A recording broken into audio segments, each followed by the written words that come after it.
Hey, Laura, thanks for coming on Power Athlete Radio. Thanks for having me. Yeah. So where are you zooming in from? From Cincinnati, Ohio. That's where I live. Just literally in my living room. So, yeah, I haven't seen you in forever. So I know. It's kind of nice to see you. We met years ago out at Westside. Oh my gosh. Dude, that was like a whole nother lifetime ago. Literally, when the CrossFit powerlifting courses were at Westside every month, I think. Yeah. Yeah, Louie invited me to come out and kind of give him my assessment. Yeah. And I was like, I don't know how this whole thing's going to go down. I know. Was what year was this? Was this pre-CrossFit football? Yeah, maybe this is like 2009, 2010, right. Somewhere in there. And yeah, so Louie called me just out of the blue. And, it's Louie Simmons. Of course, everybody knows who Louie Simmons is. And he just calls me up. He's like, hey, would you come out? We're going to do this seminar. We'd love to have you come out and at least understand what we're doing and give me your opinion on it. And I remember it was such an interesting dichotomy of the Westside environment, the lifters, and then all these really just thin GPP based fit individuals. It reminded me of a prison situation where the nerd guy gets to go into prison and into the yard and just get fucking murdered. That's what it felt like. I was like, you guys should stay away from those big dudes because I'm pretty sure they're either going to beat you up or make you their girlfriend.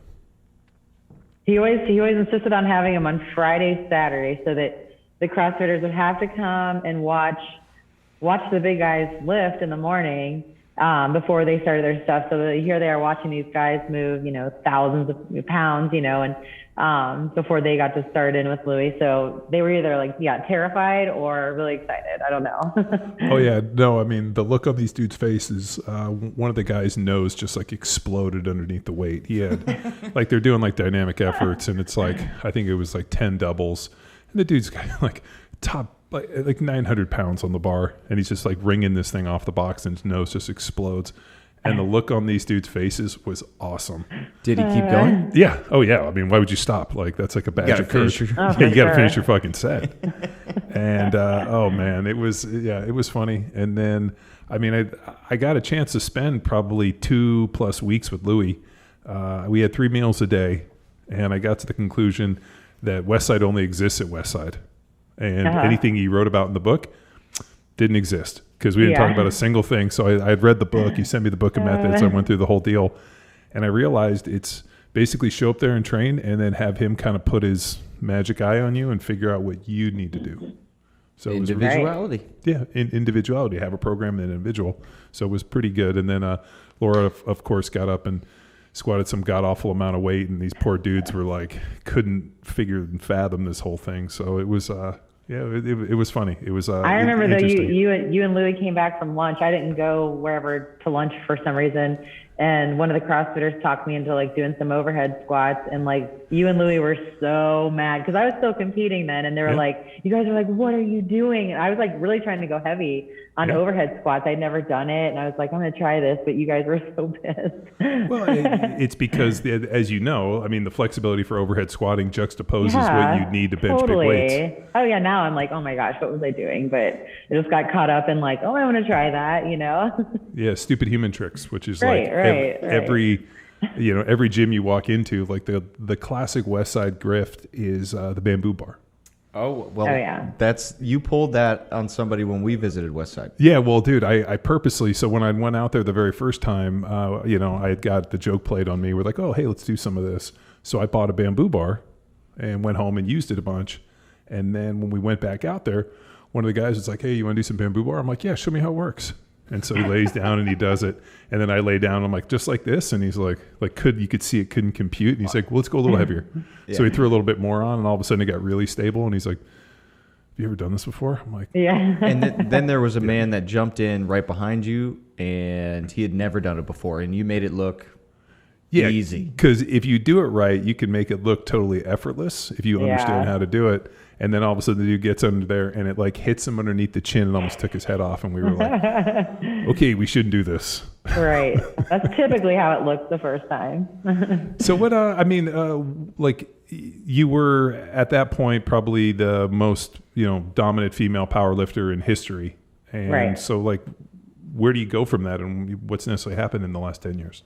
If that was like 2009, 2010, I was definitely like right in the middle of my powerlifting career, because it was like 10 years long. I started in 2005. So, I had another about 5 years of competing. I kind of spanned 4 different weight classes. I always walked around like around 172 or so. So 165 was my normal weight class. I would cut, 6-7 pounds of weight. But, there were times that I just didn't cut that weight, and I would come in as a light 181 in the 181 weight class. And one time I like really ate up to 182 so that I could be in the 198 weight class. And that's how I, and actually coming down from that, when I was like kind of exiting powerlifting, I came down to 148. So 148, 165, 181, and 198. And I got the bench record in all of those weight classes. So that was kind of one of my goals. At the time, it was just like, okay, I have world records in the 165 weight class, but like Becca Swanson at the time, she dominated everything. She was a super heavyweight, but she was first female to squat 700, first female to squat 800, first female to bench 500, all these things. It was like, it kind of didn't leave a lot of like first, so, I kind of picked out a couple things that I thought would be cool to like be the first to do. And one of them was, first thing was to total 11 times body weight, because no one had ever done that. Someone had done 10 times before, but 11 times body weight. So I did that in 2011. And then I thought about like, well, I have the world record in the bench press in the 165 and 181. That's when I was like, oh, I'm going to do this competition. And like, at that time, like my bench was going really well, but my squat and deadlift they were so-so. So I was like, let me focus on bench and eat up to, like I said, 182, and weighed in at 198 and got the bench record in that weight class. And then I was like, okay, now I'm going to come back down. I'm 5'2", and I'm not meant to be 182 pounds. It was miserable. So, I dropped weight and then cut down to the 148 weight class, the next year, and got the bench record in that weight class. So then it was the first female to have 4 world records in 4 different weight classes. So that was kind of like a couple of like my more notable things. And in 2014, I did a competition. It was a competition where I cut down to 148. And after that, I was just kind of like, man, I'm just like kind of burnt a little bit. I'm just like, just need a little break. But I didn't, I never anticipated in like not ever returning. I just thought I would just take a break. And it just kind of turned into more of a focus. At that time, we started getting a lot more people at the gym and a lot more females in my training crew. So my training crew started to grow. I started finding myself more invested in coaching these other girls. So it just became like a thing later the following year where I just was like, I think this is more of my passion now. I'm not getting that passion back to like, or that feeling like, okay, now it's time to start getting into meet prep, or pick out a competition. I just never got that feeling back. I was, I just became more busy. I had put kind of a lot of these things on hold when I was competing, where it was like, I wasn't really, I never coached anybody really, or did any like online programming for a long time. I never felt confident enough until I'd achieved enough and learned enough myself, which I learned so much just by, helping Louie with those seminars. Doing so many of those, we ended up starting to travel to do them, because Louie didn't want to travel he doesn't like to travel at all, or get on a plane. I've traveled with him a couple times on a plane, and it was not fun. He does not enjoy like that whole thing. So I started traveling literally around the world to teach, that CrossFit powerlifting course. So just with my experience with that too, like coupled with my own experience with training and competing, is why in 2014, 2015, I just started to kind of shift my focus to that and started finding more of a passion in that. So I never really had like a retirement meet or a retirement announcement. I just never really went back to competing, and just kind of smoothly transitioned into coaching people in person and remotely, and then hosting competitions. So we've been hosting competitions, powerlifting meets at the gym, but kind of got more into that, started hosting 3 competitions a year, which led into hosting an all women's competition. So that started, did the first one of those actually in 2012, and it was real small, but at the time there weren't a lot of females in powerlifting. So for our first competition to have 40, I think we had 43 females that came to compete, which was huge because, like I said, when I was competing like early on, I'd most likely be like the only female in a competition, you know, maybe one or two females. You know, you couldn't fathom having only a female only competition. So, you know, 2012 started doing that. And, you know, another one of my passions went into like just focusing mostly on that because it took a whole year basically to plan that. Now we've got it to where this past year in April would have been our 10th year, but we missed a year due to COVID. So this coming year, in April 2022 will be our 10th year for the women's pro-am. And we usually have about 130 to 140 competitors in that competition over 2 days. So we have an amateur day and a pro day. So, you know, things like that between hosting competitions and coaching people, you know, is kind of where I've been since 2014, since my last meet. Is it because like really just the advent of social media and everything that all of a sudden now there's just so much more, I guess you could say, spotlight opportunity on women's powerlifting that now it's kind of created something that might have just been kind of fringy in a powerlifting magazine before? For sure. I mean, I definitely think that helps because when I was competing, there was no Instagram, Facebook came around in like 2009, I think. You know, so you could post some stuff there, but like that really wasn't like the avenue for like posting your lifts and stuff. There was only like forums. You could go into a forum and take the time to embed a YouTube video into the forum or something like that. You know, so it's really just... And then listen to like 1,200 dipshits try to coach you on your technique, unsolicited. Yeah, exactly. It wasn't really like, I don't know, it just wasn't a place to share like training or coaching or anything like that. So I think a lot of it probably is social media, but a lot of it too was, you know, I think the popularity of CrossFit and any of these other type of, you know, workout type regimens that came along that included strength training and became more trendy or acceptable or whatever to lift weights, like for women. Like it became like, oh, this is what we do in class. It's really cool. And, you know, so then you had women that were lifting weights in a class, you know, in a group setting, and then finding that they're strong or they really enjoy it. And then they might have then branched off from CrossFit. You know, maybe they were like, I want to focus more on the strength and less on the conditioning. So the sport has gained a lot of women via CrossFit or other things that are like that. You know, I think that helped kind of initiate it. And then with social media, now it's just like exploding. You know, some people like their whole Instagram feed is just nothing but a training log. You know, so it's just, you know, become so much more popular. It's crazy. What was that spark for you to get into it without the advent of social media? I know. I started in bodybuilding. I was living in Toledo, Ohio at the time. So I was going to a powerhouse gym. It was a great gym. It was a lot of bodybuilders, and I did a few bodybuilding shows, but there were a few powerlifters at that gym that would, you know, we all just kind of talked, you know, when we were training. And so I kind of really got into like the heavier stuff. Even if I wasn't squatting and deadlifting at the time, I was doing some bench press, but like, even if I was like doing leg press or shoulder presses with dumbbells or something, I always try to go as heavy as possible. I really enjoyed that, but I didn't know anything about powerlifting enough to say like, I should explore this other sport. But other people at the gym noticed that I was kind of into it. So they told me about some local non-sanctioned competitions that were like just bench and deadlift, just push pull.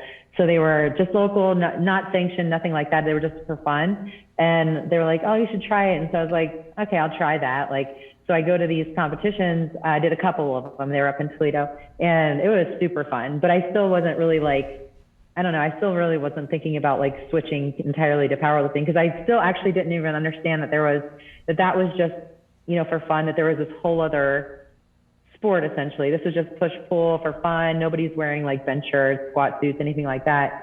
You know, because at the time that's what everybody did. Like in powerlifting, now it's like, you know, multiply is such a small aspect of powerlifting. It's all, you know, raw now. But at the time back then in 2004, 2005, everything was equipped. Everybody lifted in bench shirts, squat suits, you know, deadlift suits, everything. So when I was doing these competitions, these little non-sanctional competitions, I met a couple guys that were like real powerlifters that competed in sanctioned competitions. And powerhouse gym. So we kind of like just connected, and they were like, let's try to do like a real competition. We'll pick one out this summer. And I was like, okay.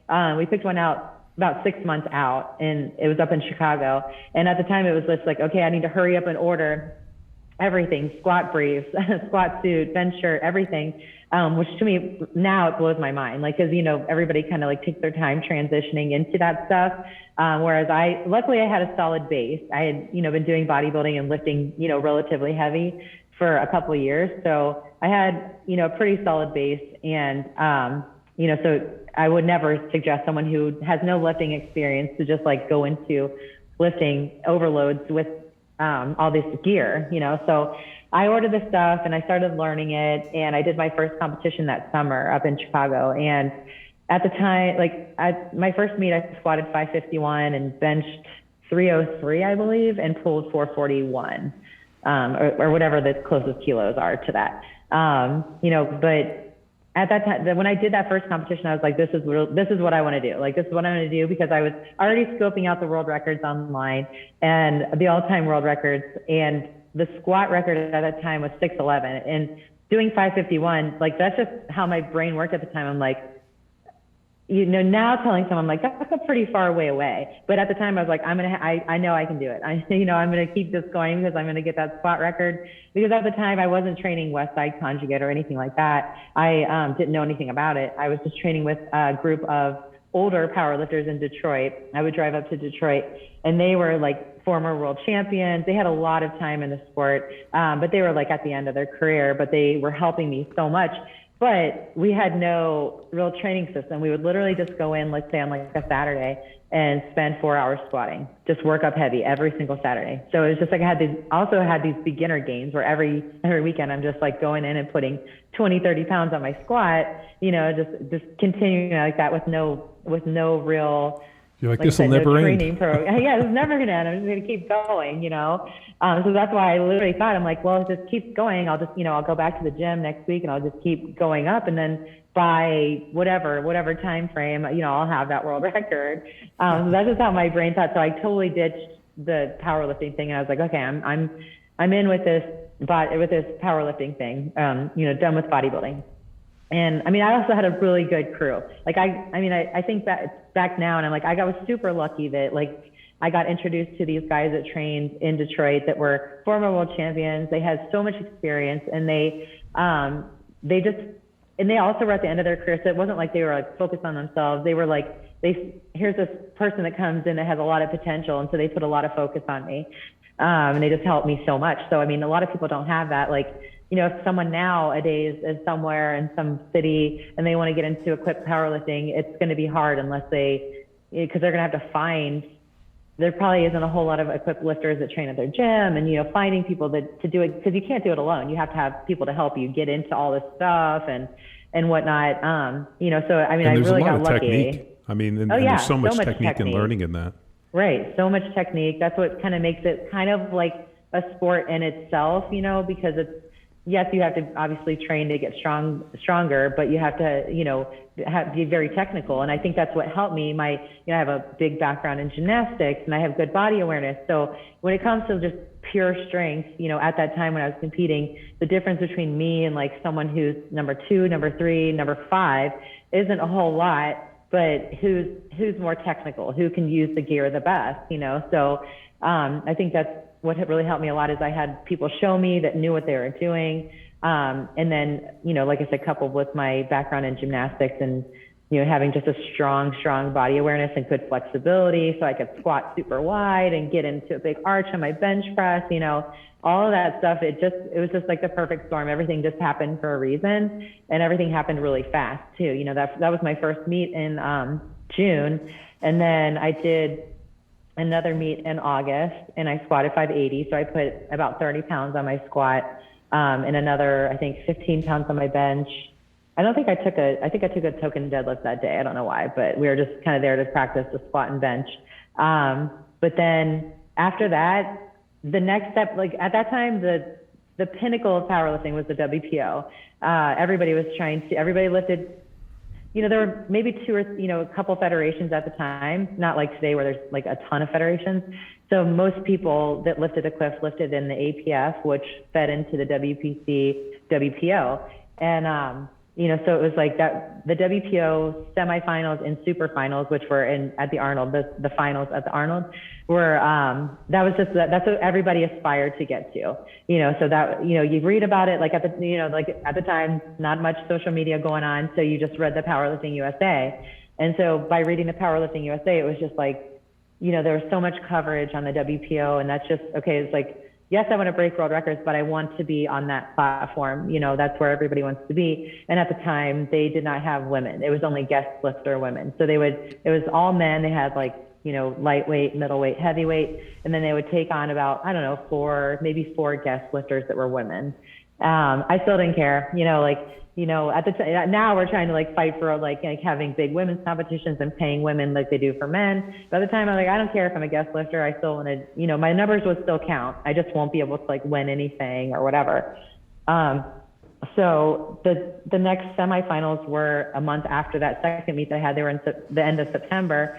And I wrote to the president of that federation who puts on the competitions. And I was like, you know, I basically asked him if I could compete. I was like, you probably have no clue who I am, especially with very little social media. I was like, but, you know, this is what I've done in the last couple months. And, you know, I'm really confident that I can break that squat record, the 6'11" squat record. And I really want to do it at your competition. And, you know, so, I mean, I just kind of threw it out there. I sent him an email and just didn't think I would even hear back. But he actually wrote me back and said that one of the females that was supposed to be on the list for that competition, she got injured. So they had a spot open, and he let me in. So it was crazy. It was just like, okay, here we go. So here, about 6 weeks later, I did that competition, and my goal was to break the world record there. You know, like I said, it was 6'11", and I'd only just done 580. So I go to the meet and I put in my opener as 6'17", which, I mean, I look back now and I'm like, that is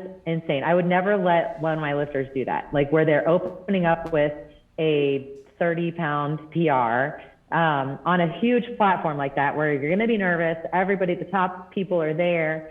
But I don't know, nobody stopped me. I just put in for 6'17", and in the warm-up room, it was like everybody was there.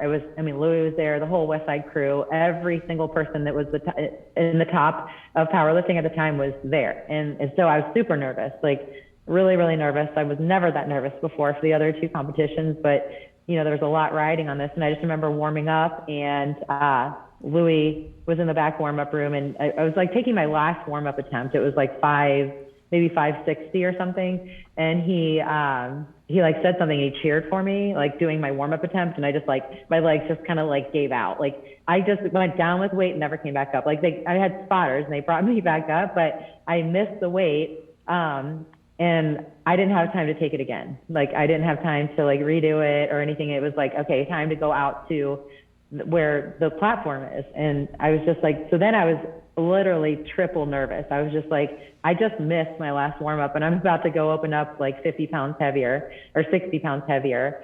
But I don't know, something happened there on the platform and everything just felt super easy. I got to 617.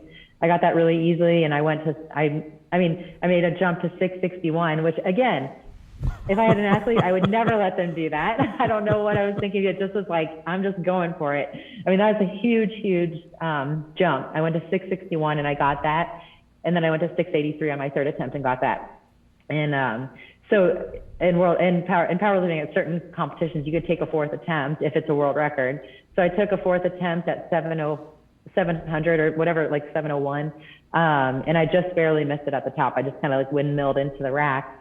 So I, left there with the 683, which was a 100-pound PR just from 6 weeks before. And everything just kind of changed that day. From that moment, it was just like, everything changed. It just like put me on the map. I'm meeting Louie and meeting all these people, and they're just like, who is this person? And, people tell me all the time that were there, they're like, this girl's making guy-sized jumps, guys that are squatting 1,000, they're making like 60-pound jumps. And here I am just like making these big jumps, and everything just changed, that day. But, like in the 2 months that happened, and we talk about like, those beginner gains, and I gotta, it's just, this is going to keep going. Well, essentially, that day almost squatted 700, but it took years and years and years to squat because my highest squat ever is 775, but so 75 pounds essentially to put on to my squat, it took that long. And, so I talk about that all the time with athletes or at seminars and stuff. It's like, it's a true test of patience, because there's going to be a point, like, you're going to make great gains. You're going to, get 50, 100 pound PRs on your total every single meet. But at some point you're going to get 5 pound PRs on your squat or 10 pound PRs, and, it's how patient are you is, a lot of people might just give up because they're like, oh, I'm just, not making progress. But I always tell them, like, it took me forever to make that 70 pounds of progress. Wow. Yeah. Dude, that's awesome. Going for it, taking your shot. I love it. Especially missing in the warm-up room, man. Oh yeah. That was crazy, because I was just like, I wanted to take it again so bad, but they're just like, you literally don't have time. Like, they're calling people out there. You got to go. What? So you said your background was gymnastics. Is that what you did growing up? And then how did you transition into bodybuilding? I started when I was 4 doing gymnastics, and I did competitive gymnastics until I was in junior high. And I realized at that time, I think I was like a level 7 or level 8. And I was like, I'm not going to like be an elite level gymnast and going to the Olympics and stuff, because I didn't like doing bars or beams. I liked more of the powerful stuff. I like the floor exercise and the vault. So my high school that I went to, junior high and high school, they offered a gymnastics team, like a program, and that you could do whatever you wanted. You could do just floor, you could do, so I went to that, and I just only did the floor exercise and the vault. So all the way through high school. So I just did high school gymnastics. And when I got into college, I didn't know what to do, because I had just done, even when I was doing gymnastics, I played soccer, I ran track, I tried to do a lot of other things, but gymnastics was my main thing. But, so getting out of high school, you don't know what to do, because you've just been going to practice and everything's organized and laid out for you. And I was just like, it was just like, what do I do to stay active? I have no clue. So I was going to Ohio State, and I went to the rec center, and I would just kind of look around at what people were doing. And I was just did some lat pull downs. I did some tricep push downs. I would do maybe 4 or 5 things, and I always did the same thing. And then I would go, and I was like, okay, I'm going to go on the treadmill now, and I'm going to run a little bit. And I remember getting out to a mile, and then I was like, that's pretty cool. And then got up a little bit further. And then I signed up for a 5K, and I was like, oh man, I just ran 3 miles. And, which led into basically all of college doing long distance running, which is super bizarre, because I'm not built for it. I'm not good at it. Even to this day, I like to run sometimes, here and there. And I'm just slow, 9 to 10 minute miles. I don't, it's just, that's how fast my body wants to go. And, but I ended up doing half marathons. I did 2 full marathons, lots of 5Ks and 10Ks, but that's basically what I did to stay in shape. And I don't even know if I really continued to do those few exercises at the gym. I just stuck to running mostly. And when I got out of college, I was working at General Motors in Toledo in the fitness center, so there's all kinds of weights there. And that kind of got me interested in it. I started doing a little bit of weightlifting in there. And then that's when I got the membership to Powerhouse Gym. And there were tons of bodybuilders there, and everybody's like, oh, you have a lot of potential, with the way I was built. I'm short. I've got just round muscle bellies, all these things, small joints, whatever it is that bodybuilders look for. So you should totally do it. So I focused more on training for bodybuilding and, lifting heavier, but doing bodybuilding specific exercises. And then hired a nutrition person for my nutrition for these. I did 3 competitions, and I loved it. I didn't love the dieting. I hated it. I still hate eating super clean. I've come from a family of my mom had a bakery, and my uncle has a restaurant. Everything revolves around food. So it was just this weird thing of eating so clean for so long. And I just love training, and I love the day of the competition. I love, performing. That probably has to do with my gymnastics background. I never felt weird being on stage and, kind of dancing around a little bit or posing and stuff. That felt natural and fun to me. But the dieting, I was just like, this sucks, you know? So, the last competition I did was the GNC Body Rock in Virginia. And I won that. And it was just like, there was a promoter from the Arnold there, and he gave me his card, and he was, you know, kind of like one of those things. It's like, we're going to be looking out for you, you know, because that was the next step would have been to like go to like a national type competition to try to win your pro card.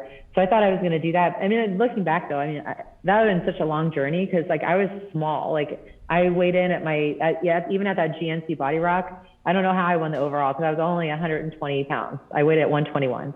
And, you know, so I probably would have, at the time, if they would have had physique, I mean, who knows, I might have stayed with it, because like physique, you don't have to get as big, you know. I might have stayed with it and found a passion in physique, but I just thought bodybuilding, like it's just gonna, you know, I see the pictures of people that are at the top, and like that's just gonna take a lot of effort and whatever to do that. And, you know, I was kind of seeking something that I could be the best at. You know, I talk about that a lot to people, where it's just like, I just had this feeling from the time I was younger that I just needed to like keep trying things and find something that I'm really good at, because I just had this feeling like there was something. So, you know, my mom would always, you know, say that I always tried something for a couple of years and then I quit, you know, and it's just like, and I listened to a podcast with Steffi Cohen, and she said the same thing. She called it strategic quitting. And I was like, oh my God, I totally get it. I wasn't a quitter. I just was like, I'm not going to be the best at this. I'm done with it. You know, I'm going to move on to something else. Maybe I'll be at the best at that. So, you know, I was always like, about 2 years I would try something, and I was just like, I got to move on to the next thing. So that's when powerlifting like presented itself. I was like, okay, like I'm done with with bodybuilding, because I just don't feel like I don't really want to do what it takes to be the best at bodybuilding. So I'm gonna try my hand at powerlifting. And so once I had that day when I broke the world record, I was like, this is it. I found it, you know. I have twin daughters, and my one daughter has the exact same thing. She believes that there's something out there that she'll just naturally be great at, and she hasn't found it yet. Yeah. So we've done soccer. She's doing swimming right now. The mandatory is they have to do gymnastics twice a week. But like my other daughter rides it, and it's like, she's like, Dad, there's something out there. I have to find it. So she's at a parkour camp this week. And it's like, I just sign her up for like the most random stuff. Right. And then like I try to explain it to her. I'm like, you know, it takes hard work. Like you might not be good at something today, but you're going to have to take effort. And I go through this whole story, and she's like, nope, there's just something out there that I'll just be perfectly good at, and I'll find it. And I laugh, and it's so ironic, because it's so foreign in my mind. I'm like, okay, hey, if we're going to do this, it's going to be this long, arduous process. You just pick one thing, and you just try hard. Yeah. And so as you said that, I was like, wow, maybe that's the difference between boys and girls. Something, literally. Like, it's just like, I think maybe we just know sometimes, where it's just like, okay, like, it's not that I'm not willing to work hard. It's just, I have this feeling like this isn't the thing. Because once I found powerlifting, and I had no issue with, like, I never felt like that, you know, oh, this is only the last couple of years, or I had no issue with working hard. I mean, I'm obsessed with training. I still train. Even though I haven't competed in, you know, almost 7 years, I still train like that. I mean, it's just what I love. And I never had an issue. I never missed training, like maybe if I had the flu or something, but like, you know, I never had issues with like being unmotivated or anything like that. I love to train. So sometimes I have a hard time even coaching people, like, sometimes like where it's just, I can't relate sometimes when like people lose motivation or lose discipline. I'm just like, I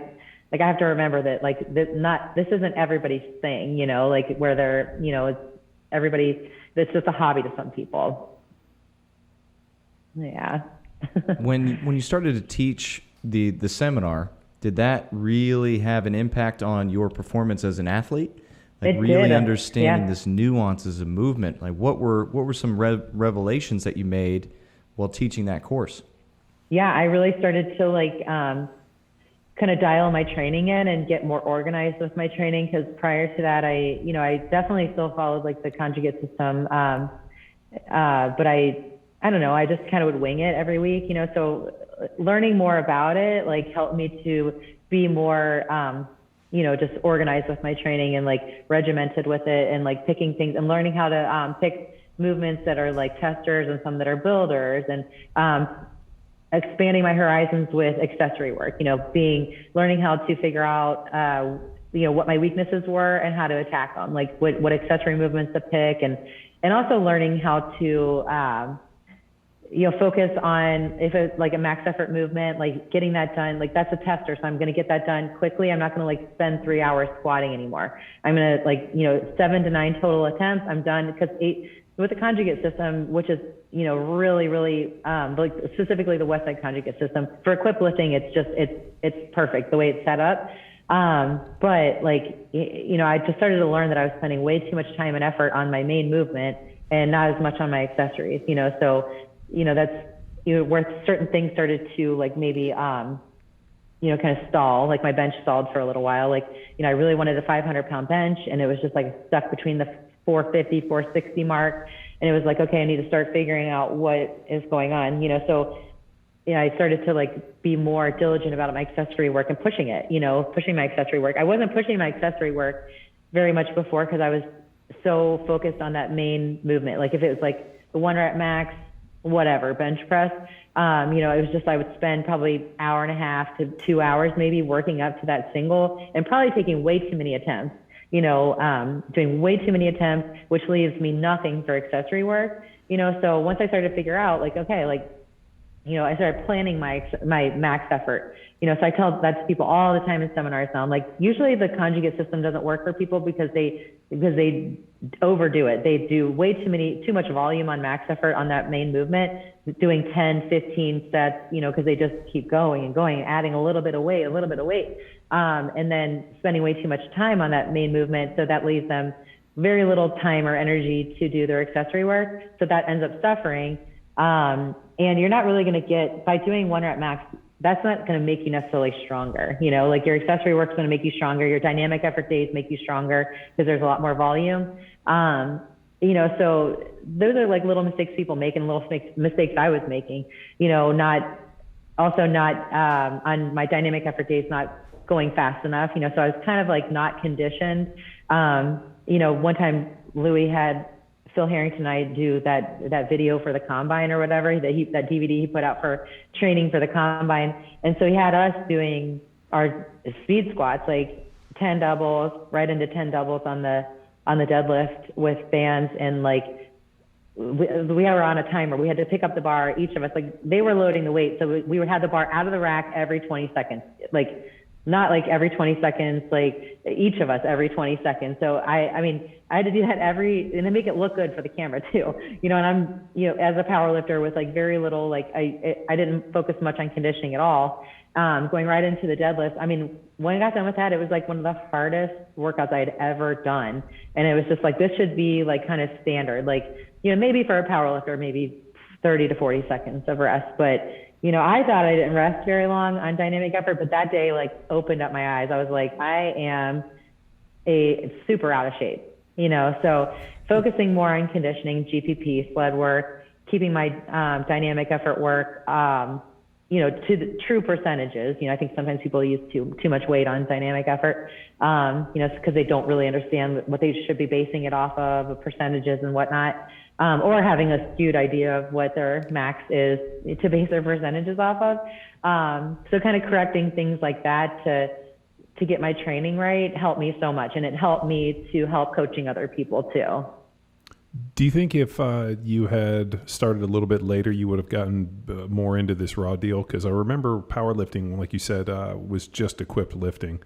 And then all of a sudden, it was about like 2013, 2014, all of a sudden all these raw lifters started coming out.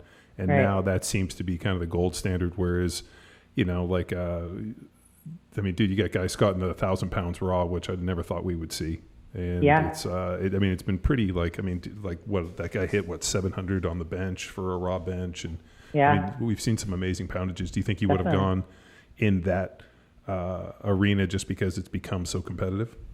Probably just because that's what is out there the most, so I probably would have done that. Because I remember the first day I ever went up to Detroit, I didn't have squat briefs or anything yet. So I went up there and one of the guys helped me. He wrapped my knees. So, I did a raw squat and he wrapped my knees. And and I really didn't do any squatting for bodybuilding. So I was just getting into squatting. And I remember that day he wrapped my knees, he wrapped them so tight, but I squatted 405. And I'm like, that's a good raw squat 160 pounds.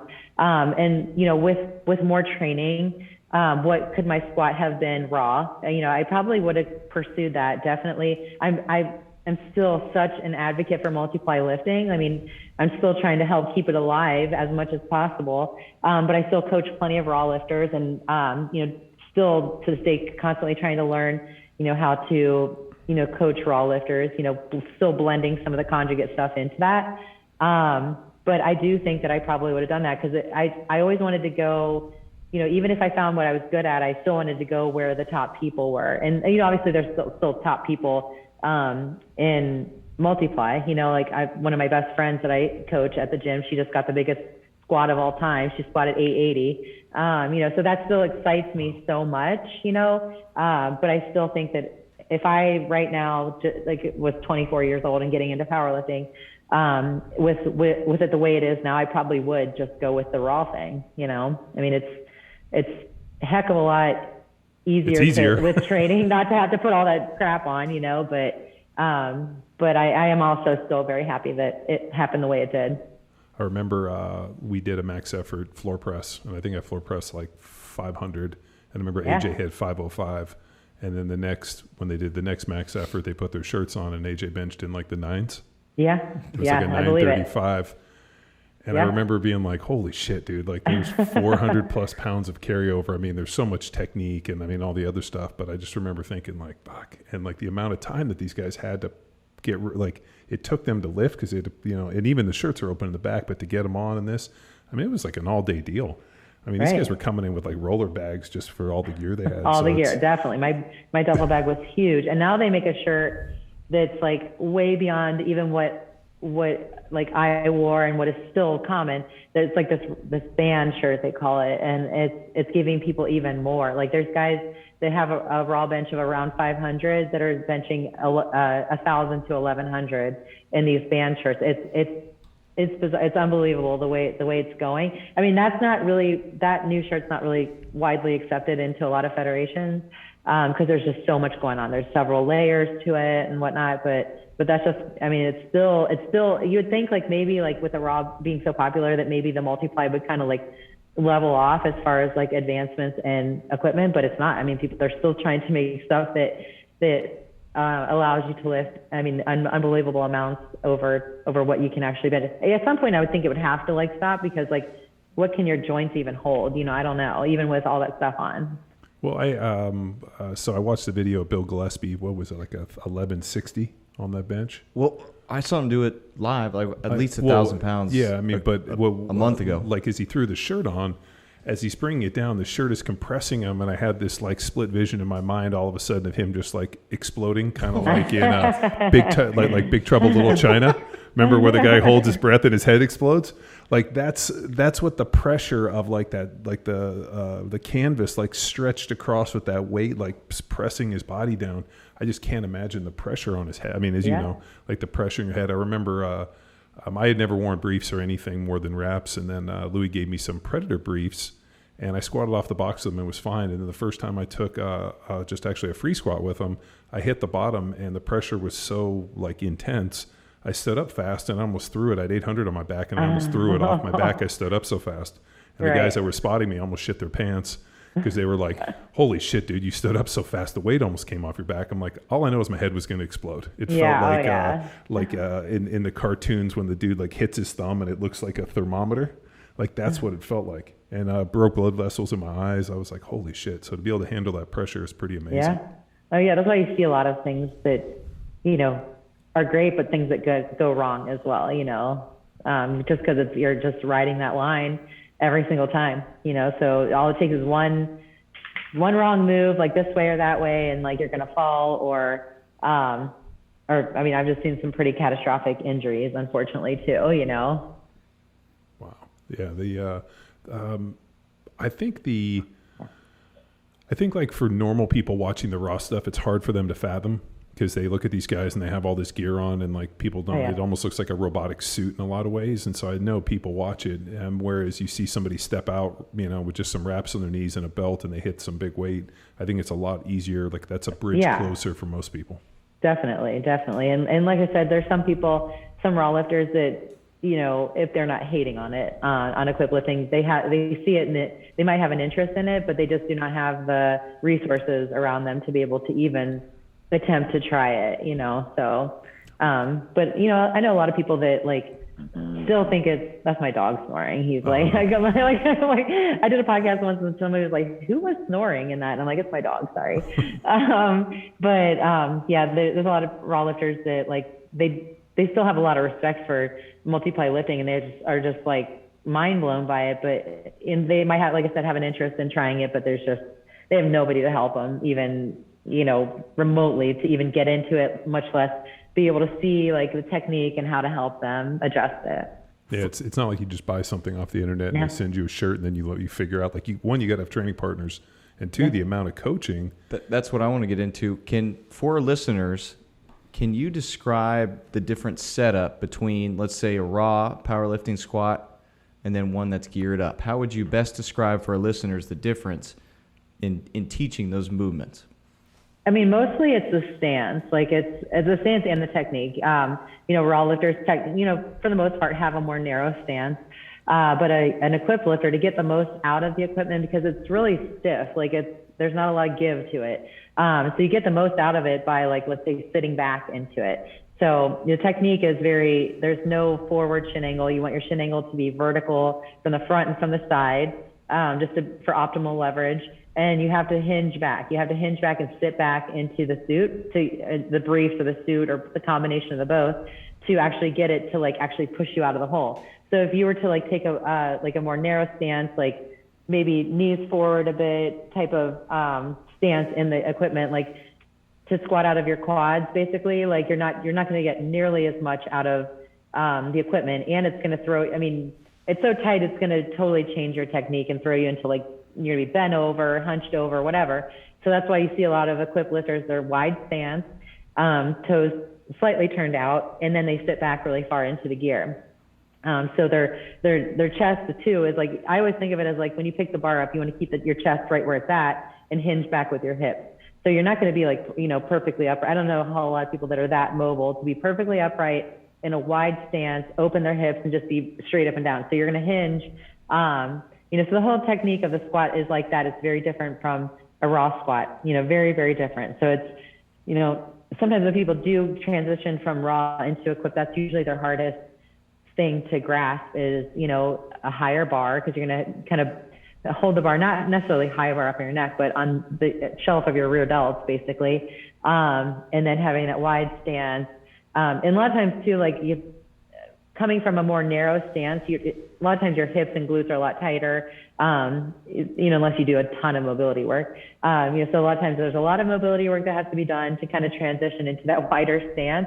I luckily picked it right up. I didn't have any issues lingering from years of raw squatting or anything like that. I kind of went right into equipped squatting wide, and it felt natural to me, probably from flexibility and mobility from gymnastics growing up. It did not feel foreign to me to have my feet that wide and sit back. It felt completely natural. And, on the bench press is, I always tucked my feet back, and I was on the balls of my feet and had a big arch.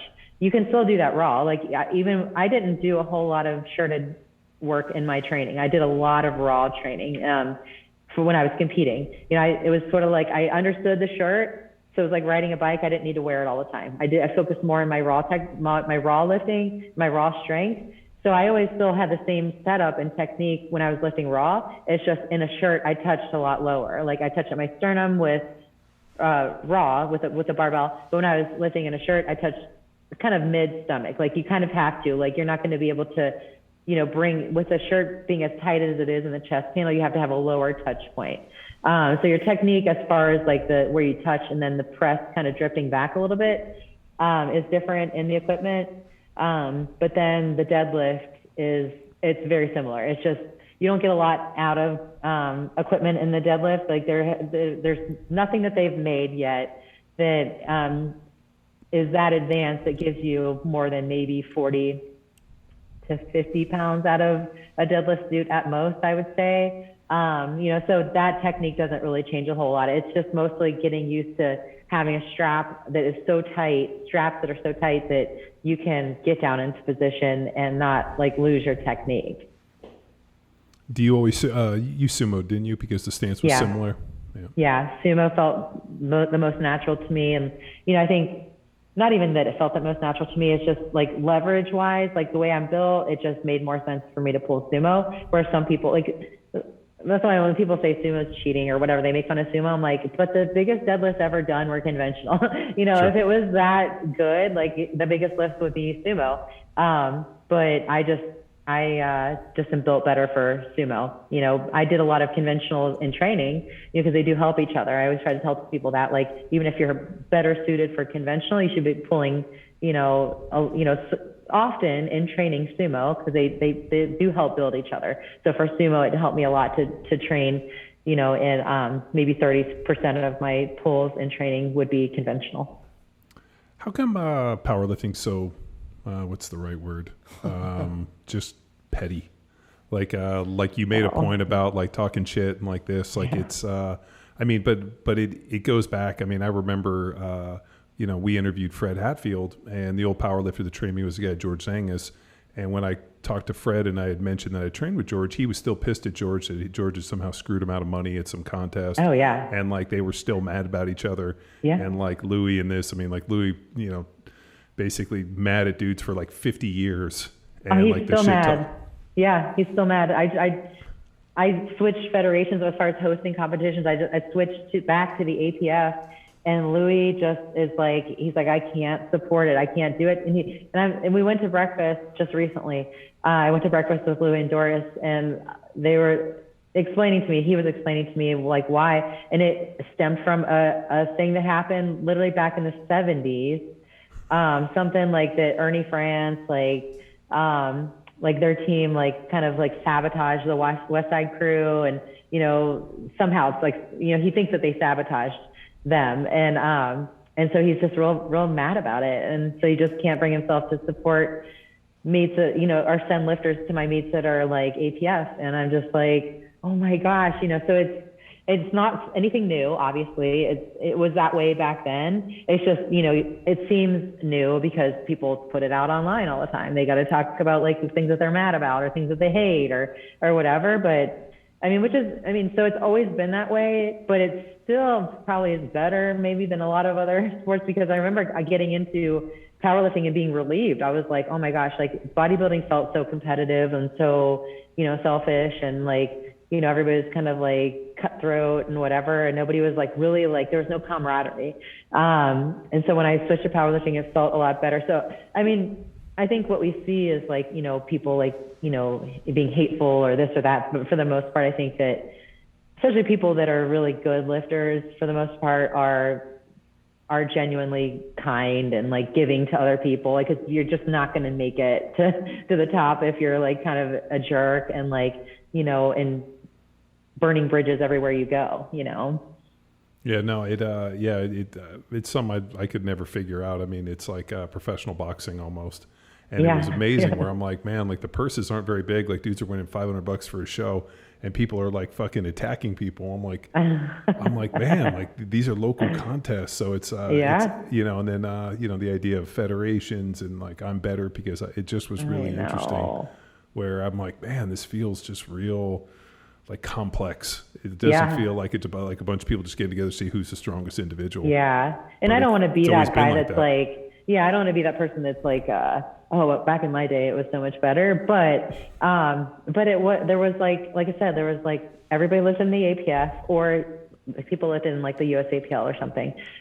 There wasn't a lot of like a whole bunch of there were like real small little like federations, but they weren't popular at all. Like, so for the most part, everything was like, I would consider pretty united. Now it's just literally, it makes me sad because there's just so many federations. Everything's so split up that it's hard, because here I am running the women's meet where it's like, we're up to like, more than $12,000 in prize money that we give out for women. Yet I get a lot of top lifters, but I'm so surprised that I don't get more. And it's just mostly because like people will pick this federation that like, this is the federation that I'm loyal to, you know, these other federations. So it's like, I don't know. It's just, it's a bummer in that regard. I wish it was a little more united like that, so that you could go to a competition that's big and actually compete against all the top people in the country or in the world that are in your weight class. Now it's like, you know, you can go to a national championship or a world championship for a federation, and, you know, I mean, and there's just really not many people in your class, you know, so it's not as, you know, competitive in that way. You know, that's what I loved about, you know, that's why I wanted to be in the WPO back then, because it was literally like the top people in the world will be at this meet. There's, you know, no other thing, you know. So, like, what's the big sell, like, especially for female powerlifting? Is it, you know, because people have had exposed to barbells, and I've always thought that if you put barbells around people, eventually people will want to see who's the strongest, or more importantly, how strong they can get. It's just kind of the natural, like nobody's sitting there looking at the barbell and being like, well, I can throst her that 45 times. I mean, like, no, I want to know, like, yeah, I want to know how much I can do for one, or how I can do for a few. So, I mean, is that an easier sell, or you think it's a harder sell for women? I think, I mean, it's probably easier. I think like now it is becoming like so much more accepted, and not like, people don't really look at females when they have muscle as being like gross or whatever. I mean, like I think back when I was like bodybuilding and stuff, like being muscular, I would go places and people would just like kind of get these looks like, my God, like, why would you ever want to be that bulky or whatever? Now it's like, I have old ladies, you know, and I'm not even like as big as I was before. You know, old ladies will be like, oh my gosh, you know, I just love your muscles and, you know, stuff. I mean, people will stop you now. Like it's just become, and I don't really, like I said, I can't really pinpoint exactly why that happened, but now it is becoming like a lot more, you know, I don't know, accepted or whatever for females to be more muscular. So therefore, nobody's afraid now to like lift heavier. Before it was like, I can't lift heavy because I'll get bulky. You know, no, you did not want to have like a tricep or a bicep or shoulders or whatever, or not have a thigh gap or something. Like now it's like, oh, okay, so I'm not going to be looked at like, you know, weird. So they get rid of that, and then they start to like, you enjoy that look, and then being stronger just comes with the territory. So it's like nobody's really afraid now to like get bulky or whatever by lifting heavy. They're starting to like actually enjoy and understand. Like I'd say for the most part, men in the sport are really supportive. So it's like when you're in this, when you get into it and you realize that men are like encouraging you to you know, get bigger or be stronger, or like when you do a big lift, they're super supportive. You know, when we have the women's pro-am, we have all those women there. There are men that come from all over, like other male powerlifters that come, and they love coming. They love watching it. They love supporting it. You know, so I don't know. I just think that it's just kind of all come to a head where it's just like now it's really cool to want to like, instead of like just doing light high reps to tone, it's like, let's see how strong I am. So like with our CrossFit gym that we have in Cincinnati, it's like we lift heavy. It's not like, you know, we focus a lot on strength, and it was really cool to be able to see, because we opened in 2013. So things are still kind of like, you know, maybe starting to become okay, like more acceptable for women like that want to lift heavier. To see like these women that join the gym that are just, you know, moms and, you know, really maybe no athletic background, where if we do like a 1 rep max that day of like a deadlift, we have them do everything. We do like a deadlift against chains or something like that. And they're getting into it. They're keeping logs of what they did before. It was really cool at that time, you know, when things are still kind of transitioning, to be able to watch women in our own gym in that environment get really into lifting heavy. And then you'd find them coming, like because I do personal training in the other gym, which was like right next door, making appointments to come do personal training. They're like, I want to get stronger. So like they started doing like personal training sessions to do extra work in addition to the CrossFit classes, to like build up their maximal strength, you know? So it's been pretty cool to watch that like kind of firsthand. Do you have women that are specifically coming to the gym to be competitive powerlifters? I mean, or is it just, you know, hey, here's some CrossFit, you know, moms and different girls showing up, and now all of a sudden I'm sucking them away and trying to romance them into strength? Yeah, no, for our CrossFit gym, it's a little different because they can still be a part of CrossFit and still have that aspect of strength, because our weeks are laid out. Max effort lowers on Monday and dynamic effort upper is on Tuesday. So they're still getting that. Like, they don't feel like I need to get away from CrossFit to get somewhere else where I can focus on strength. They're still getting a lot of that focus in our CrossFit classes. So in the powerlifting gym that we have a ton of women. The women dominate the gym in some regards. No offense to the guys, but we've had a lot more world records come out of the gym for females. And I don't know if it's just because I had the world records and it just attracted women, but people started moving to the gym. That's why, when in 2014, I was just I need to start focusing on coaching these people, because these people are moving here. I had one girl that moved from Memphis, one girl that moved from Boston, one girl that moved from Detroit. One girl was driving down from Dayton every day. These people are traveling in because they want to be at this gym where I'm training, but also where we also were known for having a lot of knowledge to help other people get stronger. So when it comes to our powerlifting gym, it definitely, I would say there's not many at all that we've acquired from CrossFit, actually. It's mostly just been people that come, the females especially, that come just as powerlifters and wanting to be powerlifters. So. Well, as a coach now, and you have athletes that are pushing or beating your world records, how does that make you feel? Do you get excited, or you go over, look at your gear and you're like, get back in there. Dust this off. You would think, people ask me that all the time, and even just when we had this pro-am this last time, and my friend Leah, who got that squat record, everybody's like, don't you just want to? And I'm like, nope, I like this a lot more. And that's actually what happened back when I think I decided I was not going to compete anymore. Was I was coaching my training group that I had, and there was a girl in my training group that I just was from the time she started, I was like, this girl, she just has, I don't know, this natural ability to, she just picks things up really well. And so I just she's just going to be something, I know it. And so I'm coaching her through, training sessions and meets and stuff. And then I was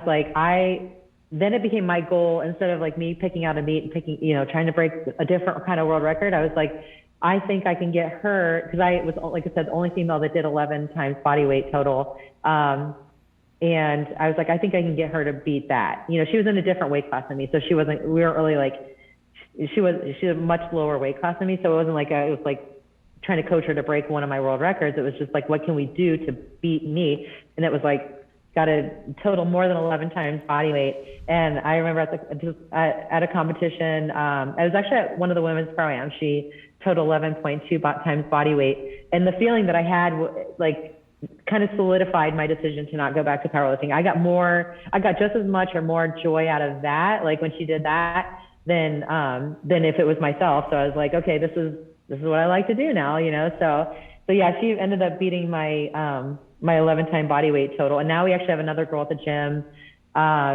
She's little. She's weighed in at 97 pounds, and she totaled 11 point, I don't know, something more than me. So it's kind of now, coaching these people to kind of outdo my list has been pretty cool, and having the girl to get the biggest squat of all time, and what was cool about her squat too was it got a lot of attention, on social media or whatever, a lot of attention, even from raw lifters. They were just man, this is huge. This is such a awesome feat of such an awesome accomplishment.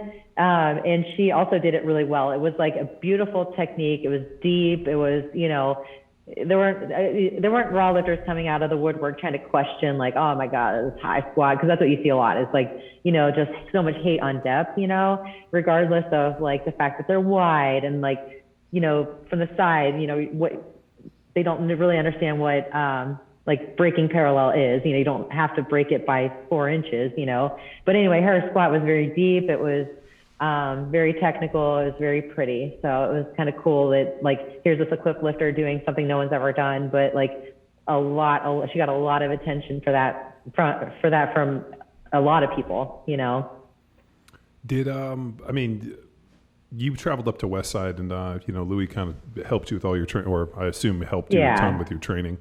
Yep. and as we were talking about earlier, the idea of Westside, which kind of exists in Columbus, how have you kind of put your own spin on that kind of Westside, max effort dynamic accessory in such a way to kind of make it and personalize it yourself and what you've kind of seen within the shortcomings? Because, I mean, there are things that when I looked at it and when we started using it, I was like, I think it'll work better in this way, and I liked it this way, and I think everybody finds their own adaptation. Yeah, definitely. It took me a while, like coming out of doing it one way, that is ideal for equipped lifters, and maybe ideal for myself, to like kind of adjust it, so it was just like, even during my time at Westside, I remember like going up there on a max effort lower day, and it'd be before Louie came in, or maybe Louie was already there, went home and came back, and doing like a free squat. I remember like he walked in and we were doing like some sort of straight bar free squat, maybe against chains or something like that, and he just lost his mind because we were free squatting. Especially at the time, he's a little more flexible now, but at the time it was just like, everything has to be on a box. Everything has to be in a box, like box squat, dynamic box squat, and then max effort, these dudes are doing like deadlifts and good mornings, there's just no practice for squatting, and I'm not thinking like, I have to squat, I have to practice, like I have to, technique is my thing. So if I'm not practicing it, like I'm not trying to like lose my technique by only box squatting. So I was like trying to like be a little rebellious with it at the time. And, which led me into years and years of just like experimenting with, max effort days, like doing more squatting and not, just good mornings or just deadlifts or whatever. So doing more of like a classic mixture of the three. And then, now at our gym, we have like probably 50% raw lifters, and we still have like a lot of equipped lifters. But then coaching a lot of raw lifters online, I've had to just really evolve over the years and try to learn how to like keep it conjugate, but I don't know, just to kind of evolve and adapt it for raw lifting. So on dynamic effort days, like I don't have my raw lifters always on a box. There are some waves, 3-week waves that we do box squats, because I do think that there is a place for box squatting, like even for raw lifters, building their hip strength and, glutes and hamstrings, but anything posterior chain. So we do it sometimes, but a lot of the waves of dynamic effort lower are free squat variations, pause squats, just different repetition work on dynamic effort day. And then on max effort day, now I do have some raw lifters that I'll do, some linear type stuff, like maybe right after a meet, we kind of like rotate, I hate to say block training guide, because I've just spent years of Louie just talking about like, block periodization, which I'm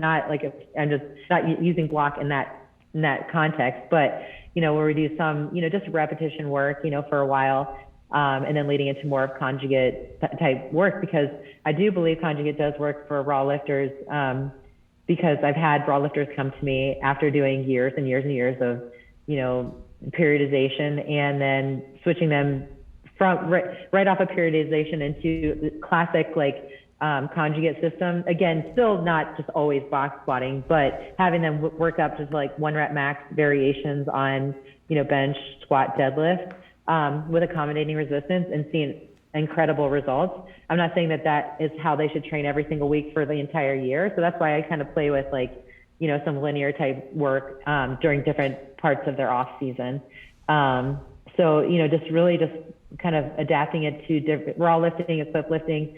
Equipped lifting, is still very classic conjugate, always on a box on dynamic effort lower, but on max effort lower, doing a lot more free squatting, deadlift variations, doing some good mornings, but like having the equipped lifters do, practice what they're going to do in a competition, so it's still, it still follow a very, pretty classic template, but adjusting certain things in that way. Yeah, no, I mean, it's a technical movement, and I never felt that my technique in a free squat necessarily benefited from the box. Yeah. Like, because the stretch shortening cycle and that whole deal, I mean, taking it out. And I remembered being like, the position that you can sit into raw on a box is not a position that you can necessarily get into in a free squat. So, I mean, like, there were some inherent problems in it. Like, I understand, the balance and, especially if you're dealing with injuries. And I've had, guys that beat up knees and whatnot. Yeah, great for that. Yeah, no, it's good because you can set the depth and hit it. But, yeah. I think too much of a good thing, like you have to be able to move and be able to do different things with it.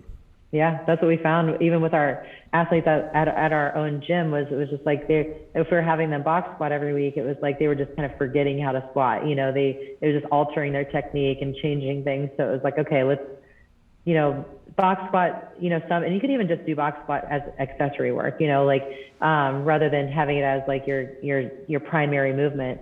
Because, I think that box squatting does help with like hip and glute strength for lockout and deadlift.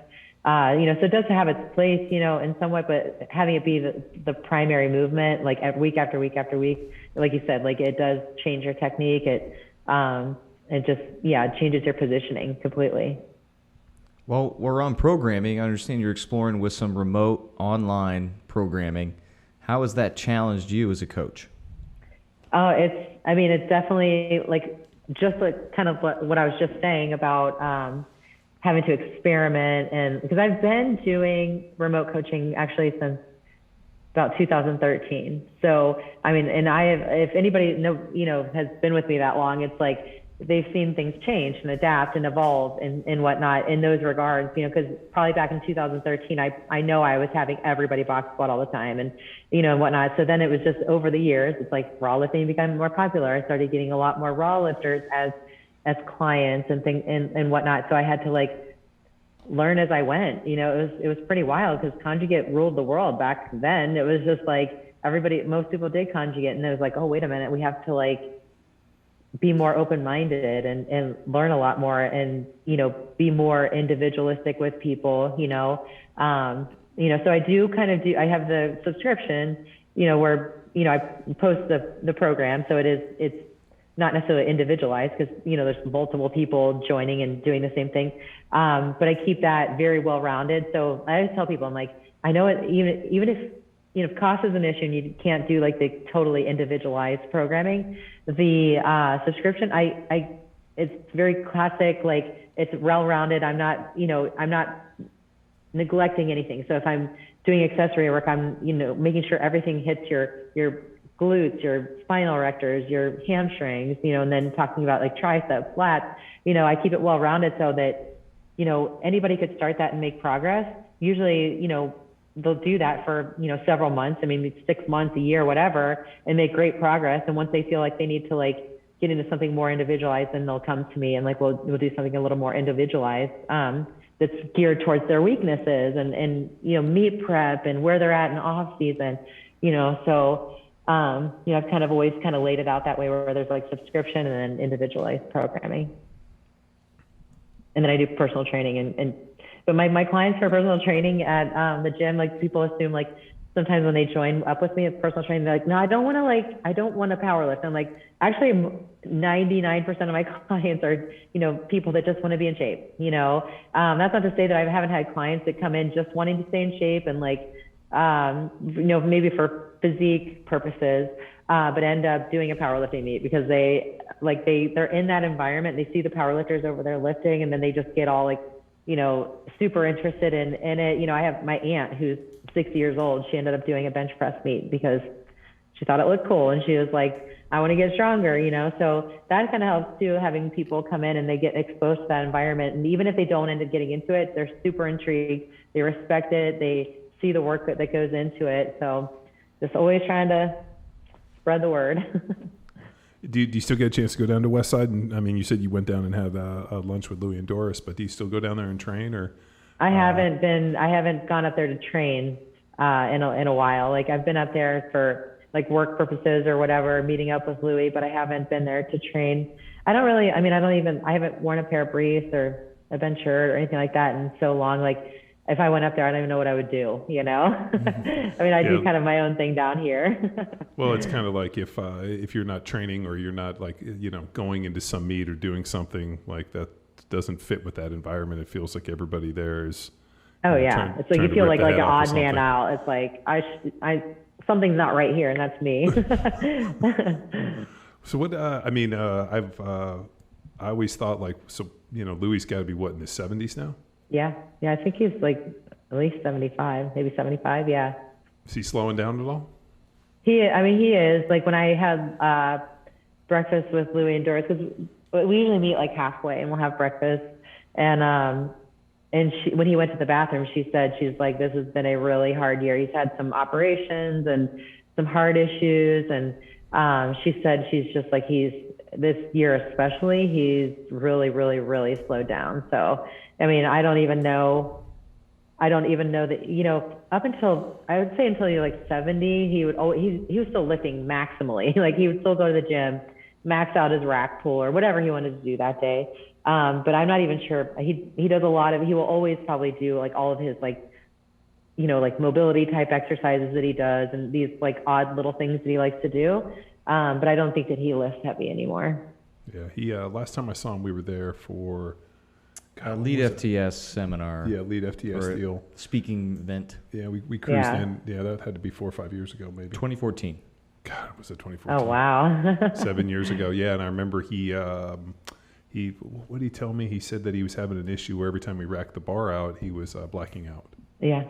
And so he's like, you know, like the cervical loading of the spine was doing something where the weight was just kind of just basically turning him off.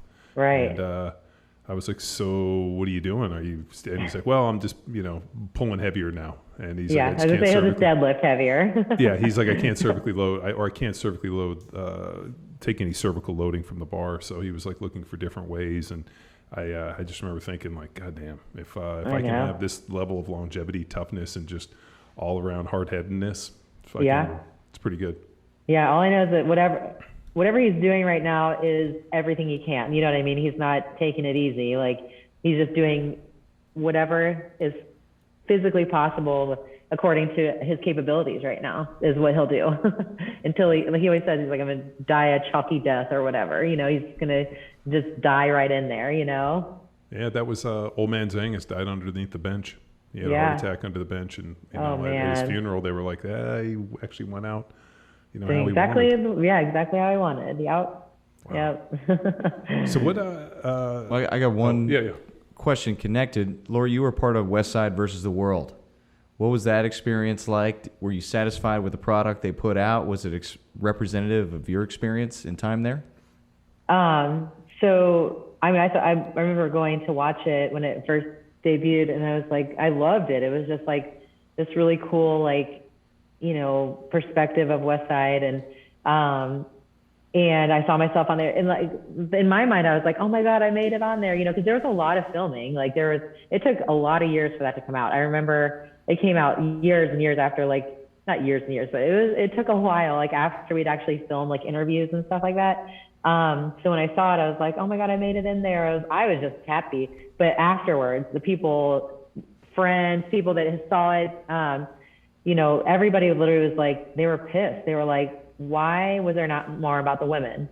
You know, and I never thought of it like that. I never like got to the end of it and was like, oh, I wasn't on there enough, or there wasn't enough, you know, until they said that. And I was like, you know what, like these people are interested in what the women there did, because even on the documentary, they said they're like, the women have been the most dominant of Westside when it comes to world records and world championships, things like that. The women have been the most dominant, but here we got like the very tail end. It was just like this, like at the end, we'll just throw the women in there real quick, you know, and give them a little acknowledgement, you know. So now, you know, seeing how many people, you know, saw that and noticed that, and how they wanted to see more of the women, I was just like, now I'm kind of, you know, a little bummed out that they didn't, you know, incorporate more of the women's stuff, like from the beginning of the film. They could have like gone way back to like even Doris's day with Westside and Amy's start at Westside. You know, Amy was on there, but like, you know,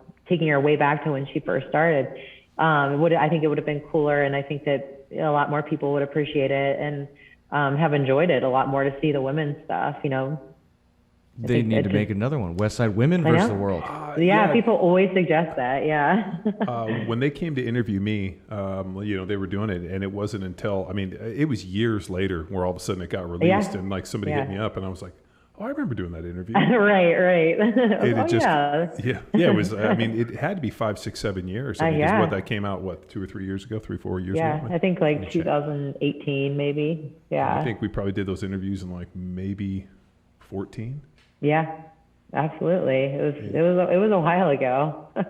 Yeah, I guess it just takes a long time. Yeah. Do you think it did a good representation? You think it was fair?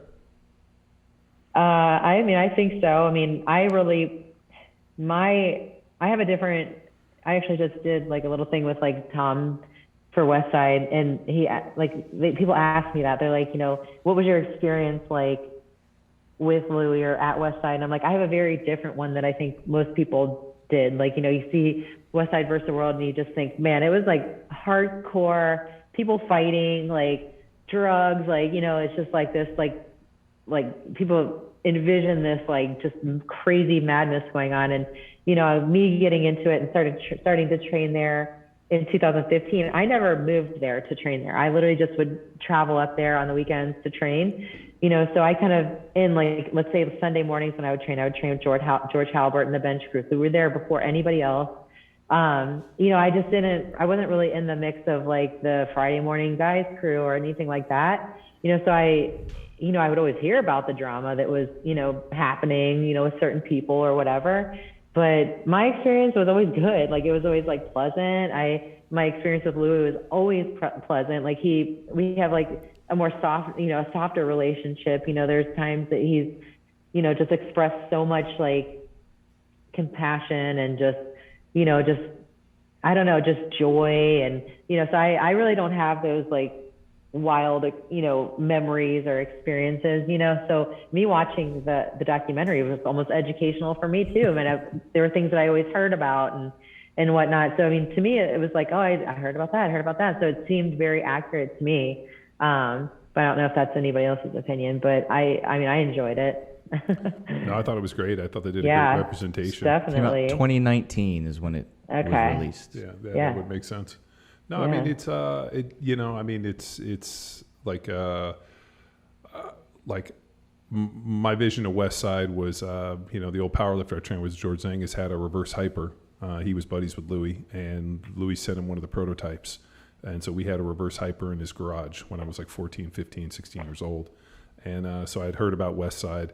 And then my roommate in college had all the bench videos and like the VHS tapes. VHS tapes, oh yeah. So we used to watch the VHS tapes on like, it was like if somebody has them, like we should dig us some clips. It was absolutely like the worst VHS handheld camcorder, like Louie, like it was like this weird, like have you seen the movie Stone Cold with Brian Bosworth? Like, did you ever see that movie? No. Where he was a cop undercover and there were bikers. Like, as you're watching it, you're not sure if these guys are like criminals, cons, bikers. Like, it was just like something out of like it just a homemade. Yeah, they were really bad. 100% homemade. There was nothing high quality about it, and you couldn't understand it. Like, I mean, I got those VHS tapes before I even, as soon as I decided to pursue powerlifting, and I watched them, and I was just like, how am I going to take this information and like turn it into training? I have no clue. Like, it was just like, I'm just watching these guys train and like Louie's talking and I'm just like, I don't know what to do. Same. So at the end, it would be like, there was like a, screen would come up and it said Westside Barbell and there was a phone number, and I've told the story, but I called Louie. I called the number. And because I didn't understand what the fuck they were talking about, and Lou picks up and he's like, hey, this is Westside. I'm like, and I like told him, and it was Louie. And he actually sat down in about 10 minutes, gave me a game plan on how to bench 500, and I benched 500 that year. Wow. And it was basically like, I just want you to do nothing but heavy dumbbells. It was like floor press dumbbells. How heavy did the dumbbells go up to him? I think we got 180s. He's like, great. And everything was like dumbbell, push pull, accessory this, and I ended up benching 500. And like, it was like, me writing it on like a piece of paper, talking to some dude, and because we didn't have long distance. So I called from my strength coach's office, kind of a deal. That's so funny. But that's how Louie is to this day. Like, you can call his house, like, and he'll talk to you on the phone. Those people are always mind blown by that. They're like Louie, I got to talk to Louie on the phone. And he talked to me for like an hour, and I'm like, I know, like, that's crazy. Yeah. And then when I met him, I told him, and I knew he didn't remember it because I can imagine how many people have called him. And then he's like, what? I'm like, it doesn't matter that you remember it or not. I remember it. And it was impactful. And, but yeah, it was funny. We went out there for that Dave Tate thing. Remember, he was like typical Louie holding court with all these coaches. And then we walked in and he totally blew those fucking people all off. And he's like, let's talk to some real athletes. And I'm like, well, thank God you at least still think of an athlete. Yeah, that was a unique experience. Yeah, holding court, educating to the small room on the left. And then as soon as Wellborn pops out, who's ahead above all these guys, he just, all right, I'm going to ignore the rest of you. So, I mean, there was a lot of people there for that Elite FTS event that just dropped in, and he just ignored all of them his athletes that were training just to spend time. Yeah, no, it was great. He, he was over there ripping off all the Charlie Francis GPP med ball stuff and trying to pass it off as his own. And I called him on that shit, and he was like fucking laughing. He's like, these idiots don't know who that is. I mean, it's just great. It's always happy. Like he has always been so open arms and just so friendly and nice. I've been telling Tex we got to jump in the car and go up there and get him on the podcast one of these days before something bad happens. Yeah, one of the 2 times that he did travel to teach that CrossFit powerlifting course, and I was with him.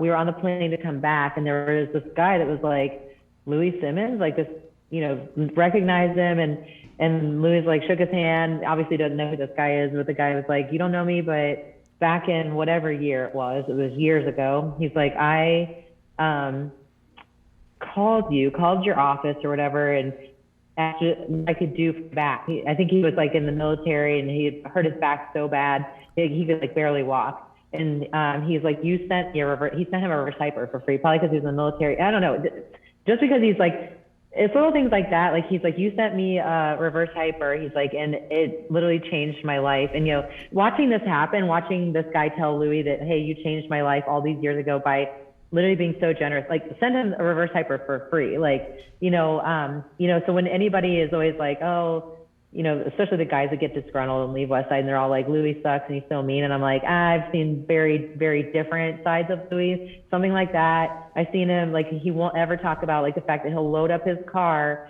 with shoes and clothes and all this stuff and go to like the worst parts of Columbus and, give it to homeless people. And but I mean, I only know that because Amy happened to see him do it. He'll never tell anybody that, Yeah, no, he's, what I think people forget is that he understands the environment that he wants to create for the highest level of competition.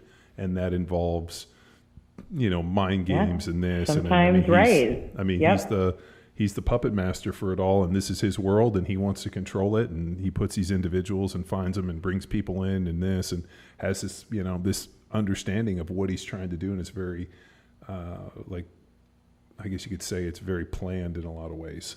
And I think these guys get pissed because, and it's kind of a sad deal, but they're kind of puppets in his bigger game. And, this is the glory of Westside and this is what they're going to do. And he's going to set these dudes on the altar and, and it's the glory for it. And these guys show up and they want to be the best. You got to enter the crucible. And if you survive, you'll come out the other side. And if you don't, you get sent off to the island of misfit toys. Yeah. 2 thoughts on that. Yeah, they're not paying to be there.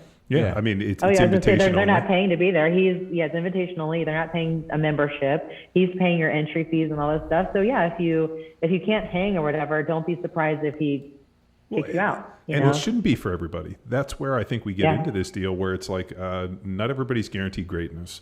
Like you have to go and seize it and take it from the next guy. And he's putting you in an environment and giving you an opportunity. And if you can't, survive it, then who, you're an adult, you showed up, nobody forced you there. Like you're going into this thing. And then these guys, like you said, get all bitter. And it's like, you're bitter because you didn't meet the potential that he laid out. That's right. So coaching is taking people where they can't take themselves. So he still saw something in them and was holding him to that expectation. But then disgruntled athletes happen. They screwed something. Definitely. Absolutely. Yeah, it's pretty crazy. Is there an opportunity for you to recreate, you think, and not to say that you would recreate Westside, but kind of what you're doing in that type of mentorship to be able to take, female lady powerlifters to a high level and kind of do something that almost mirrors. I mean, because if you think Westside is by far one of the most influential and powerful organizations to ever enter into this thing. Do you think you could do something similar, or is that the the that's master kind of plan? the goal? I mean, I feel like our gym's definitely, like it's like people always say that they're like you're just like a cleaner Westside, it's like cleaner and like and it's not even that clean, but that's, well, if you've ever been to Westside, like you're going to get a tetanus shot, like if you get if you rub up to anything. Sure. Really, seriously, I'm always like, oh, I gotta take everything off when I leave here, and like, but yeah, definitely, like that's absolutely what we're trying to create is that environment. And that, I mean, it is different though, because these people are paying a membership, and they, half of them do have regular jobs and real lives, that they sometimes get in the way, but, still being able to identify and take those people that do have that it factor or whatever, and are able to go to that level and fostering that, probably in a much less hardcore way, just because, like I said, people are paying a membership, or, so it's like you can't really do some of the things that Louie did with the people with because he did, like you said, the mind games, he was very strategic, and people maybe saw it as I don't know, whatever, but he did everything for a reason, so, but yeah, we're definitely trying to create athletes like that, we have, the 97-pound world record holder at the gym. We have a 123 girl who broke the world record squat in total. The girl that I coached to the 11-time bodyweight total, she had world records in everything: squat, bench, deadlift, total. And then now having Leah with the biggest squat ever, it's just I think it's definitely, we've kind of found a way to do that without being exactly the way Westside is set up. Louis made his money off of equipment and stuff like that. We don't have that luxury of the gym being able to be free and whatnot, but still being able to get a similar level of success with people that are there that have real jobs. All of the lifters I know that we've had that have broken world records, they have full-time jobs. They're not, bouncing at a strip club at night and then sleeping, during the day. These are people that, have college degrees and, have, 9-to-5 jobs and are coming in, or own their own businesses. We do have morning crews of people those are usually people that have their own business and train in the morning and go to work, or they work all day and come in the evening. Yeah, we think, at least when I talked to Louie, I mean, he followed the Jesse James model, whereas Jesse's my neighbor up the road, but he made his money selling West Coast Choppers T-shirts. Yeah. So because he only made a certain amount of bikes and they're super expensive, so very few people could own a West Coast Chopper, but everybody could buy a T-shirt. And then they went into Walmart and he got a huge deal selling all the West Coast Chopper shirts. Similar deal, not everybody gets to train at Westside, not everybody gets to, but everybody can buy a T-shirt. And so when Louie told me that, I'm like, it's a Jesse James West Coast Choppers model, man. It's genius. Absolutely. Because then you can have this other thing you got going on, and you can run it however you want to. You can do whatever you want to do. Side hustle. Yeah. Makes sense. All right. So what's the next big event for you guys? Or is there any way we can support you in any way to shed any light? And I'm just thinking as a father of, I got twin girls that are 9. And the thing that I really love today is that we foster a culture of strength. And my daughters know that being strong is fundamental. And, we lift weights. We have a, pretty big gym here at the house. And it's, strong women is definitely at the forefront of what we, hold dear. And, it's funny because my wife's in pretty phenomenal shape and she trains, and the girls see that. And then they wonder why these other moms don't do that type of stuff. And I'm like, they don't have this culture of strength. This is who we are. And, even during COVID, we watched Conan the Barbarian, and I'm like, the riddle of steel. And, just all of these hilarious things that I drop on them that now when they get older, they can be like, my dad was such a dork. But how do we help? And more importantly, how do we put more word out there to be able to try to support you in any way we can? I mean, the biggest event I have is that women's powerlifting competition. It's always every April. So it'll be April 13th, that weekend of 2022. And we just try to what I always tell people is if you're interested in doing a competition or whatever, this is like the best first competition that a female can do, because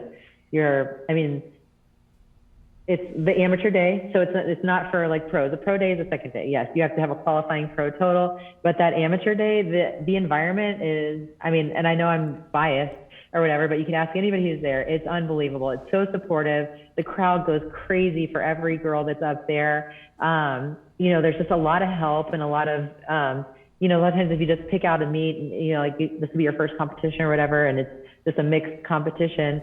It's intimidating. Like everybody's kind of doing their own thing, where it's just a little bit different. It's just everybody's there for each other, and there's just no other atmosphere like it. And that's me saying it, but anybody who's been there would say the same thing, would agree. So it's definitely, I would definitely recommend that people if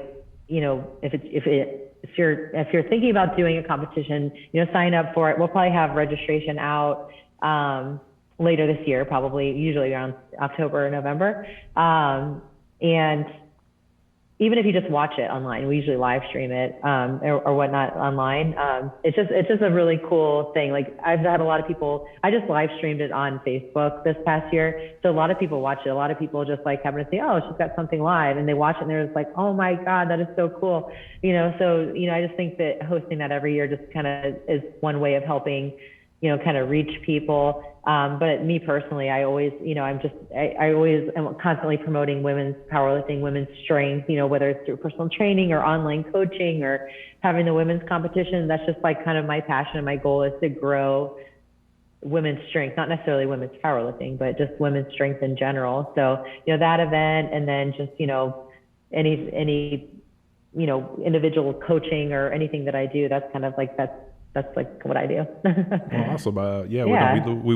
We'd love to sponsor, and we'd love to be a part of it. Yeah, that'd be awesome. I couldn't believe, because like with this past year being, we had it sanctioned by the APF again, and like we lost Louie as a sponsor, because it was the APF. Like I was talking about that issue that he had with the APF. So we lost Louie, which is a huge sponsor.